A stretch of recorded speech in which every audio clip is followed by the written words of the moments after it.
vous pensez qu'Edoui Plenel est un bon journaliste? C'est pas un journaliste. Pourquoi? Parce que c'est un militant trotskiste, c'est pas un journaliste, c'est quelqu'un qui fait beaucoup de mal à la France, que je déteste. Vous êtes abonné à Mediapart? On nous dit, c'est un musulman marié à une Française. C'est dramatique, monsieur Pujadas. Ça n'est pas un musulman marié à une Française. C'est un Français musulman marié à une Française qui est peut-être pas musulmane, qui est peut-être catholique. Mais le poids des mots est très, très important. Dont acte, ne nous c'était ramenez une Française pas catholique. Uniquement à cela. Merci pour l'attention précise. Merci au mot. beaucoup. Vous avez raison, il compte beaucoup et c'était pas très heureux. Étiez-vous bon élève? J'avais des notes qui laissaient penser que j'étais bon élève, mais oui, j'aimais l'école. Il y a une question que j'aurais bien voulu lui poser, mais que j'ai pas pu, c'est pas grave. Laquelle? C'était comment fait-il pour aller dans les lieux incognito? Ah. Un casque? Il met un casque. Un casque et un scooter. Il met un casque.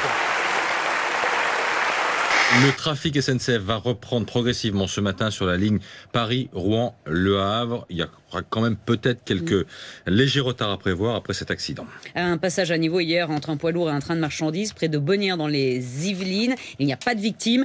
Plusieurs caténaires arrachés et une des deux voies sérieusement endommagée. Le musée Tintin devait présenter aujourd'hui une exposition consacrée aux œuvres des dessinateurs Charb, Cabu, Wolinski et Tinius, tués le 7 janvier dans l'attentat au siège de Charlie Hebdo.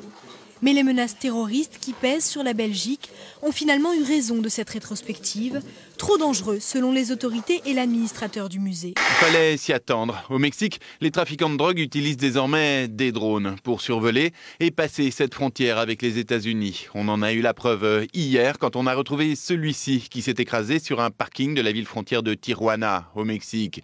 Peut-être parce qu'un peu trop chargé avec ses 3 kilos de méthamphétamine. Des drones qui ne remplaceront pas les tunnels ou les bateaux capables de passer des tonnes de drogue d'un coup. Un phénomène rare. Regardez ces 3 soleils qui brillaient dans le ciel mongol au nord de la Chine. Un phénomène optique appelé parélie qui se produit lorsque l'atmosphère est chargée de cristaux de glace présents dans les nuages. Il reflète alors la lumière du soleil. Un spectacle qui réjouit bien sûr les habitants.